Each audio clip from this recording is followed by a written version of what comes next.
ക്യാമ്പസിൽ പഠിക്കുന്ന കാലത്ത് MSMന്റെ പ്രവർത്തനങ്ങളുമായി ബന്ധപ്പെട്ട ഒരാളെന്ന നിലക്ക് പുതിയ കാലത്ത് MSMന്റെ പ്രവർത്തനങ്ങളെ എങ്ങനെയാണ് നോക്കിക്കാണുന്നത്? പ്രത്യേകിച്ച് പ്രൊഫഷണൽ ക്യാമ്പസുകൾ കേന്ദ്രീകരിച്ച് പ്രോഫ്കോൺ അടക്കമുള്ള പദ്ധതികൾ നടപ്പിലാക്കുമ്പോൾ അത് എങ്ങനെയാണ് നിങ്ങൾ വിലയിരുത്തുന്നത്? നമുക്കെല്ലാം അറിയാം, ഇന്നത്തെ കാലത്ത് പ്രൊഫഷണൽ കോളേജുകളും മറ്റു കോളേജുകളും എല്ലാം വിദ്യാർത്ഥികൾ പ്രത്യേക സാഹചര്യത്തിലൂടെയാണ് കടന്നുപോയിക്കൊണ്ടിരിക്കുന്നത്. അപ്പോൾ നമ്മൾ ഈ പറയുന്ന പോലെ തന്നെ ലഹരിയുടെയും ലിംഗസമത്വത്തിന്റെയും സോഷ്യൽ മീഡിയയുടെ ഒരു അതിപ്രസരം തന്നെ മുന്നോട്ട് പോയിക്കൊണ്ടിരിക്കുന്ന ഈ കാലഘട്ടത്തിൽ MSM പോലെയുള്ള ഒരു സംഘടനയുടെ ആവശ്യകത പഴയതിനേക്കാളും എത്രയോ കൂടുതലാണ്. നമ്മുടെ കുട്ടികൾ വഴിതെറ്റുന്നതിൽ നിന്ന് പുതിയ തലമുറയെ വാർത്തെടുക്കുന്നതിൽ MSMന് വളരെ വലിയ പങ്ക് വഹിക്കാൻ പറ്റും.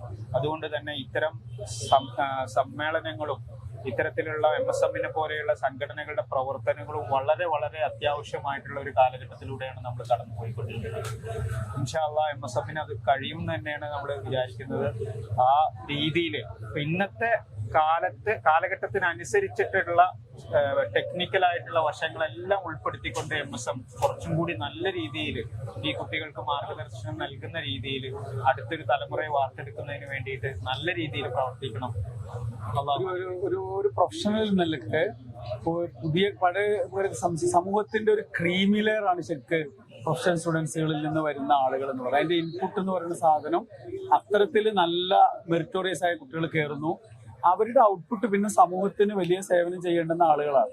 പഴയ കാലത്ത് അങ്ങനെയുള്ള ഒരു സമൂഹം വളരെ ആദരവോടുകൂടി വലിയ പ്രതീക്ഷയോടുകൂടി നോക്കിക്കണ്ടിരുന്ന ഒരു കാലത്തിൽ നിന്ന് മാറി പുതിയ കാലത്ത് പ്രൊഫഷണൽ സ്ഥാപനങ്ങളിൽ നിന്ന് പോലും ഇത്തരത്തിലുള്ള നമുക്ക് ചിന്തിക്കാൻ പോലും കഴിയാത്ത വിധത്തിലുള്ള പ്രയാസങ്ങൾ, അതേക്കുറിച്ചുള്ള വാർത്തകളൊക്കെ പുറത്തു വരുന്ന ഒരു കാലത്ത് പ്രൊഫഷണൽ ക്യാമ്പസുകളെ കുറിച്ചുള്ള ഒരു പുതിയ കാലത്തെ പ്രൊഫഷണൽ ക്യാമ്പസുകളെ കുറിച്ച് അതിൽ നിന്ന് പുറത്തു വരുന്ന ഔട്ട്പുട്ടിനെ കുറിച്ച് എന്താണ് നിങ്ങൾക്ക് പറയാനുള്ളത്?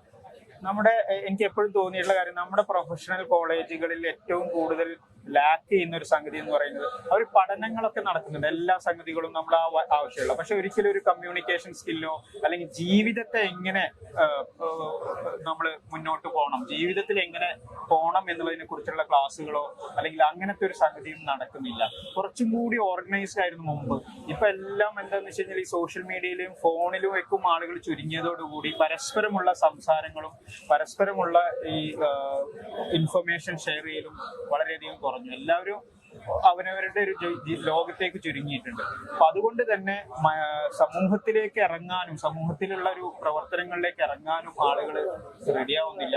ആ ഒരു സംഗതിയാണ് വീണ്ടും നമ്മൾ കൊണ്ടുവരേണ്ടത്. നമ്മളെല്ലാം ബാലൻസ് ചെയ്തുകൊണ്ട് ഇപ്പോൾ ജീവിതത്തിൽ ഇപ്പൊ എല്ലാം വേണം. ഇപ്പൊ ടെക്നിക്കലായിട്ട് മുന്നോട്ട് വന്നിട്ടുണ്ട്, സോഷ്യൽ മീഡിയ വേണമെന്ന് ചോദിച്ചാൽ വേണം, പക്ഷെ ബാക്കിയുള്ള കാര്യങ്ങളും വേണം. പക്ഷെ എല്ലാം സമന്വയിച്ചുകൊണ്ട് നമ്മുടെ ജീവിതവും പ്രൊഫഷണൽ ലൈഫും പരലോകത്തിന് വേണ്ടിയിട്ടുള്ള സംഗതികളും സമൂഹത്തിന് വേണ്ടിയിട്ടുള്ള എല്ലാ സംഗതികളും ഇതെല്ലാം സമന്വയിച്ചുകൊണ്ട് മുന്നോട്ട് കൊണ്ടുവരുന്ന ഒരു പ്രൊഫഷണൽ തലമുറയെ നമുക്ക് നഷ്ടമായിക്കൊണ്ടിരിക്കുന്നുണ്ട്. അത് നമുക്ക് വീണ്ടെടുക്കാൻ വേണ്ടിയിട്ടുള്ള ശ്രമങ്ങളിലേക്ക് നമ്മൾ ഈ അടുത്തിപ്പോ ഒരു സ്ത്രീധന മരണം എന്ന നിലക്ക് വിലയിരുത്തപ്പെട്ട ഒരു മരണം ഉണ്ടായിരുന്നു. കാരണം തിരുവനന്തപുരം മെഡിക്കൽ കോളേജിൽ ഒരു PG സ്റ്റുഡന്റ്.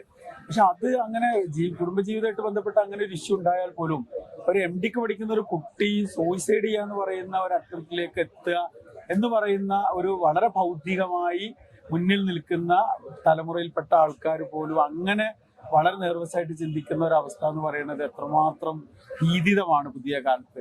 ഇതിനൊരു ഏറ്റവും വലിയൊരു കാരണമായിട്ട് എനിക്ക് എപ്പോഴും തോന്നിയിട്ടുള്ളത്, നമ്മളെല്ലാവരും നമ്മളിലേക്ക് എല്ലാവരും അവരവരിലേക്ക് ചുരുങ്ങിയ ഒരു സാഹചര്യത്തിലാണ് നമ്മൾ പോകുന്നത്. ആർക്കും പരസ്പരം സപ്പോർട്ടില്ല, ഒരു സപ്പോർട്ട് സിസ്റ്റം ഇല്ല. ഇപ്പൊ നമ്മളൊക്കെ പഠിക്കുന്ന കാലത്ത് വരെ നമുക്ക് ആ ഫോണൊന്നും ഉണ്ടായിരുന്നില്ല. നമ്മൾ പ്രൊഫഷണൽ കോളേജിലായിരുന്നു. അപ്പൊ അതുകൊണ്ട് തന്നെ നമ്മൾ കഴിഞ്ഞ് കഴിഞ്ഞാൽ നമ്മുടെ ക്ലാസ് കഴിഞ്ഞാൽ എല്ലാവരും കൂടിയിരുന്ന് ചായ കുടിക്കുക, എല്ലാവരും പരസ്പരം നമ്മുടെ പ്രശ്നങ്ങൾ പറയാ, ഇങ്ങനത്തെ ഒരു സംഗതി ഉണ്ടായിരുന്നു. നമ്മൾ ക്ലാസ്സിലുള്ള പ്രശ്നങ്ങളാണെങ്കിലും വേറെ എന്ത് ബുദ്ധിമുട്ടുകളാണെങ്കിലും പരസ്പരം പറഞ്ഞും അത് ചിരിച്ചും കളിച്ചും അതിനെ നേരിടാൻ കഴിഞ്ഞു. പക്ഷെ ഇന്ന് അതില്ല.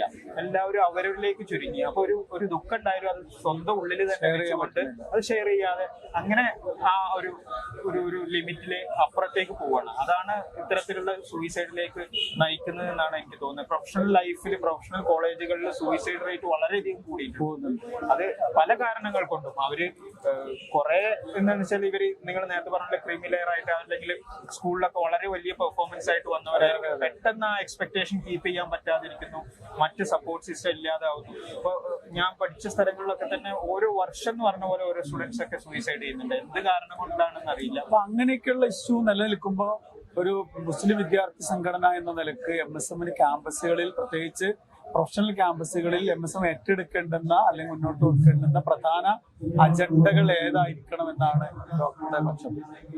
ഒന്ന്, പരസ്പരമുള്ള ഒരു കൂട്ടായ്മ രൂപവൽക്കരിക്കുക എന്നുള്ളത് തന്നെയാണ്. ഇപ്പൊ നമുക്ക് ആർക്കാണെങ്കിലും, അത് മുസ്ലിംകളാകട്ടെ മറ്റു മതസ്ഥരാകട്ടെ, അവരെല്ലാവരെയും ഒന്നിച്ച് കൂട്ടായി ഇരുത്തിയിട്ട് പരസ്പരം ഒന്നിച്ച് സഹകരിച്ചിട്ടുള്ള കുറെ പ്രവർത്തനങ്ങളിലേക്ക് നമ്മൾ മുന്നോട്ട് പോകണം.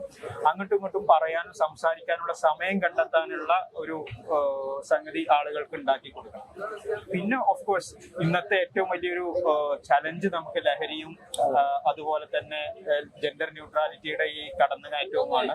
അത് ആളുകൾക്ക് വ്യക്തമായി മനസ്സിലാക്കി കൊടുക്കാനും, ഇതല്ല മോഡേൺ അല്ല, നമ്മുടെ ആ ജെൻഡർ ന്യൂട്രാലിറ്റി എന്ന് പറയുന്നത് ആളുകൾക്ക് അതൊരു സ്റ്റൈലാണ്, ഇന്നത്തെ ഒരു ഫാഷനായിട്ടാണ് നമ്മൾ മുന്നോട്ട് വന്നത്. അപ്പൊ അതിൽ നിന്ന് മാറി ഇത് പഴയ നമ്മുടെ ഇസ്ലാമികമായിട്ട് എന്താണ്, അല്ലെങ്കിൽ സയൻസും എല്ലാം പറയുന്ന കറക്റ്റ് ആയിട്ടുള്ള ജെൻഡർ ന്യൂട്രാലിറ്റി അല്ലെങ്കിൽ എന്താണ് നമ്മൾ അതിൽ മുന്നോട്ട് വെക്കേണ്ടത് എന്നുള്ള കാര്യങ്ങൾ കുട്ടികളിൽ പഠിപ്പിച്ചു കൊടുക്കണം. അത് ചെറിയ കുട്ടികളിൽ തന്നെ ഈ കുത്തി വെച്ചുകൊണ്ട് അത് വളരെയധികം ഒരു മോശം പ്രവണതയിലേക്കാണ് പോയിക്കൊണ്ടിരിക്കുന്നത്. അത് തടയേണ്ടത് ഏറ്റവും വലിയ ഈ കാലഘട്ടത്തിന്റെ അനിവാര്യതയാണ്. നമ്മുടെ ഈ ജനുവരി 12, 13, 14 തീയതികളിലാണ് കൊല്ലത്ത് വെച്ച് ഈ വർഷത്തെ പ്രോഫ്കോൺ നടക്കുന്നത്. ആ പ്രോഫ്കോണില് പിന്നെ ഡോക്ടറെ ഞങ്ങൾ ക്ഷണിക്കുന്നു. പുതിയ കാലത്തെ പ്രൊഫഷണൽ സ്ഥാപനത്തിൽ പഠിക്കുന്ന കുട്ടികളോട് അതിന്റെ ഒരു സന്ദേശം എന്നുള്ളവർക്ക് ഡോക്ടർക്ക് എന്താണോ പറയാനുള്ളത് അതൊന്ന്? MSMന്റെ പ്രോഫ്കോൺ എന്നും സ്റ്റുഡൻസിന് ഒരു വലിയ വിജ്ഞാന വിരുന്നാണ് ഒരുക്കിയിട്ടുള്ളത് എല്ലാ കാലഘട്ടങ്ങളിലും. അതുകൊണ്ട് തന്നെ ഇത്തരത്തിലുള്ള ഒരു വിജ്ഞാന വിരുന്നിലേക്ക് എല്ലാവരും, എത്രയും കഴിയുന്ന ആളുകൾ എല്ലാവരും പങ്കെടുക്കണം. അതോടുകൂടി തന്നെ ആ ഒരു കൂട്ടായ്മയുടെ ഭാഗമായിട്ട് കഴിയാനും അത് മുന്നോട്ട് കൊണ്ടുപോകാനും ജീവിതത്തിൽ നമുക്ക് കഴിയേണ്ടതുണ്ട്. അതിനെല്ലാവരും എത്രയും കഴിയുന്ന എല്ലാ ആളുകളും അതിൽ പങ്കെടുക്കാൻ വേണ്ടി ശ്രമിക്കണം എന്ന് തന്നെയാണ് എന്റെ അഭ്യർത്ഥന. അസ്സലാമു അലൈക്കും.